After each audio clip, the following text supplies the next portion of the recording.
दोस्तों जय भीम, नमो बुद्धाय। मिलिंद्र गौतम और मैं आज हूँ दिल्ली के हर्ष विहार बुद्ध विहार में। बाबा साहब ने कहा था शिक्षित बनो और शिक्षा आगे भी पहुँचाने के लिए कहा था। आज शिक्षा आगे पहुँचाने के लिए बहुत ज़बरदस्त तरीके से काम चल रहे हैं और आज प्रबुद्ध शिक्षा अभियान के तहत एक लाइब्रेरी का उद्घाटन हर्ष विहार में किया गया है। और उस लाइब्रेरी का क्या उद्देश्य है, सबसे पहले बुद्ध विहार के अध्यक्ष से जानना चाहेंगे कि इस लाइब्रेरी का उद्देश्य क्या है जो आपने यहाँ खोली है। इस लाइब्रेरी का उद्देश्य ये है जी, जो बच्चे के माता पिता संपन्न नहीं हैं बुकें खरीदने के लिए, काफ़ी कॉस्टली बुकें हैं एजुकेशन से रिलेटेड, तो उन बच्चों को ज़्यादा से ज़्यादा हम प्रोवाइड कराने की कोशिश करें। बुकें प्रोवाइड करा सकें, किस तरीके की प्रोवाइड कराएंगे? धम्म की कराएंगे, धर्म की कराएंगे, जाति की कराएंगे या किसी कोर्स की कराएंगे जो स्कूलों के कोर्स होते हैं? देखिए, जब शिक्षा की बात आती है तो सभी तरह की बुक्स होनी चाहिए। व्यक्ति का विचार बदलने चाहिए, उसका स्वास्थ्य अच्छा होना चाहिए, बौद्धिक क्षमता होनी चाहिए और जो ज़रूरतें हैं शिक्षा की क्लास 1 से लेकर के क्लास ऊपर तक, कैरियर के लिए, रोज़गार के लिए, धम्म के लिए, मन की शुद्धि के लिए हर तरह की किताबें ज़रूरी हैं। और ये महानुभावों के लिए, हमारे महापुरुषों के बारे में सभी के होना बहुत ज़रूरी है।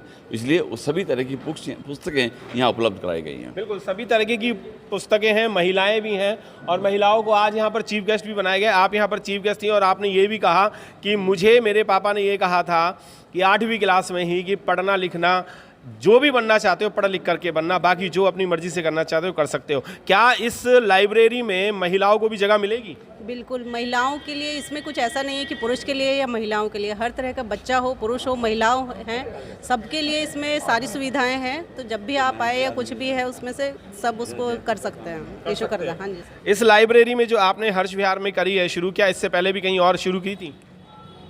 सर, शुरू करने वाले तो DRDO वाले हैं, लेकिन हमारा तो इरादा था कि हम जो है यहाँ पर पुस्तकालय का निर्माण करेंगे बहुत जल्दी, लेकिन जगह का अभाव होने के कारण हम नहीं कर पाए, क्योंकि अभी हमने 15 लाख रुपए इसमें लगाया था और अब हम सोच ही रहे थे पहले हम बिल्डिंग का निर्माण करेंगे, ऊपर हॉल बनाएंगे और उसके बाद हम लाइब्रेरी बनाएंगे।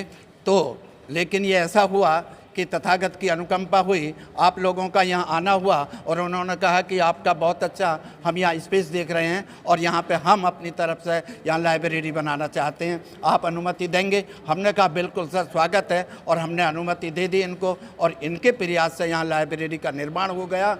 और यहाँ पे जो बच्चे इससे शिक्षा लेंगे, शिक्षा व शेरनी का दूध होता है, जो पीता है वही दहाड़ता है। बिल्कुल वही दहाड़ेगा और ये सब दहाड़ने वाले लोग हैं। 79 ईयर्स ओल्ड होते हुए भी पूरे जवानों की तरह काम कर रहे हैं। इनसे सीख लेनी चाहिए। और पूरे भारत में सर पुस्तकें आप वितरण कर रहे हैं और शिक्षा के माध्यम से भी लोगों को जागरूक भी कर रहे हैं।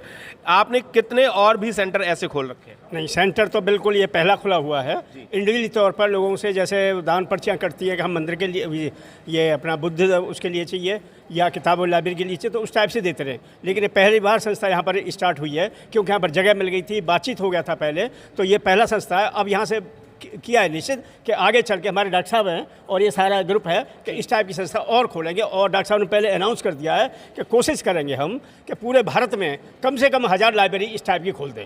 बिल्कुल, 1000 लाइब्रेरी खुलेंगी और 1000 से भी शायद ज़्यादा ही खुलेंगी अगर लोग जागरूक हो जाएं। तो क्या जागरूकता इस भारत में हमारे बहुजन समाज में अब हो रही है कि नहीं हो रही? हाँ, अभी ये जिस स्केल पे काम होना चाहिए उस स्केल पे नहीं है। अभी ये धीरे धीरे जो लोग भी पापा साहब के संविधान के वजह से एजुकेशन में आगे आए हैं, अब वो लोग इसको इम्प्लीमेंट कर रहे हैं। बिल्कुल इम्प्लीमेंट कर रहे हैं। आप डॉक्टर हैं, साइंटिस्ट हैं और यहाँ इंजीनियर भी हैं, हर तरीके के हर वर्ग का व्यक्ति बन गया है और बाबा साहब की वजह से ही बना है। तो क्या बाबा साहब का सपना पूरा होने में 70 साल लग रहे हैं? ये ज़्यादा टाइम नहीं हो गया? नहीं, 70 से अब बहुत मतलब कम टाइम लगने वाला है, क्योंकि जो आजकल जो मीडिया है, डिजिटल मीडिया है, इसके माध्यम से जो भी समाचार मतलब पहले मतलब महीनों सालों लग जाते थे या कई दिन लग जाते थे, 1 मिनट में पूरा समाज मतलब एकत्रित हो जाता है या उसको फॉलो करने के लिए कोशिश करते हैं। आज के युग बहुत अच्छा है। बिल्कुल कोशिश जरूर कर रहे हैं। मेरे साथ और भी लोग हैं, मैं भाई से भी जानना चाहूँगा। सर, किस तरीके का प्रबुद्ध भारत होना चाहिए? प्रबुद्ध भारत तथागत बौद्ध ने और बाबा साहब ने सोचा था बाबा साहब ने सोचा था कि जो उनका भारत बनेगा, प्रबुद्ध भारत बनेगा, तो उसी की एक पहल है। एक छोटी सा प्रयास किया जा रहा है, गागर में सागर भरने का प्रयास किया जा रहा है और देखते हैं कि ये प्रयास कितना सफल होगा। आने वाले टाइम में हम चाहेंगे कि पूरे भारत में प्रबुद्ध भारत के तहत, प्रबुद्ध शिक्षा मिशन के तहत ये सिद्धार्थ पुस्तकालय का निर्माण हो। बिल्कुल, निर्माण होते रहेंगे। यहाँ बेसिकली मैं राजस्थान से हूँ जी, तो राजस्थान में तो आपको पता है शिक्षा का लेवल बहुत ही कम है, तो मैं उसी क्षेत्र से आया हूँ। तो मैं चाहता हूँ कि वो हम यहाँ से सीख लेके और राजस्थान क्या पूरे इंडिया में ये चीज़ बढ़ाए, ताकि हमारे लोग शिक्षित हो और अपने हकों को जान सके और अपने अधिकारों के प्रति लड़ सके। अब अधिकारों को छीनना पड़ेगा, लोग दे नहीं रहे, हमें छीनना पड़ेगा। बिल्कुल छीनना पड़ेगा। और छीनने के दौर में एक हमारे साथ भी हैं सर, सैनिक भी रहे हैं और भारत की सीमा पे भी आप तैनात रहे हैं। क्या लगता है कि यहाँ भी सेना की तरह से ही युद्ध स्तर पे काम करना चाहिए एजुकेशन के लिए और बहुजन समाज को आगे बढ़ाने के लिए? बिल्कुल करना चाहिए। ये हमारे समाज को सब इकट्ठा होकर के बच्चों को जागरूक करके और जितना ज़्यादा बच्चों को यहाँ ला सकते हैं उतना ला करके पढ़ाना चाहिए। जी, तो ये सिर्फ हर्ष विहार में ही रहेगा मुहिम जो रहेगी या कहीं और भी चलेगी? नहीं, हमारे यहाँ के बच्चे यहाँ पढ़ें और के लिए जहाँ जो वहाँ नहीं पढ़ सकते यहाँ आ जाए, पढ़ने को परेशान थोड़ा ही कहीं। जी बिल्कुल, पढ़ने की कोई परेशानी नहीं है। कहना चाहेंगे कि शिक्षा का माध्यम जो है, शिक्षा के माध्यम से हम कितने आगे बढ़ सकते हैं? देखिए, जो शिक्षा की बात आ रही है, सर्वप्रथम जो शिक्षा देश के अंदर दी जा रही है, जो प्रॉपर देश के नागरिकों को, सिटीजन को मिलनी चाहिए, वो नहीं मिल पा रही है।